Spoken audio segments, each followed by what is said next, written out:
کار داخلی تاجیکستان با نشر یک خبر هلاکت نابالغان در شهر وحدت را شرح داد.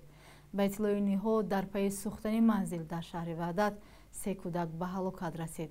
حادثه 7 ایون در دهه جنگل‌آباد یک روز بعد از عید قربان رخ داده است. وزارت کار داخلی میگوید ساعت 23:51 7 ایون در منزل استقامتی کریم خالمرادوی 37 ساله ساکن همین دهه در مساحت 35 متر مربع سوختار به عمل آمده است. در نتیجه دودی غلیظ 3 فرزند نابالغ این عائله فقیدند. وزارت سبب سوختار را به نظارت گذاشتن شمع گفته است.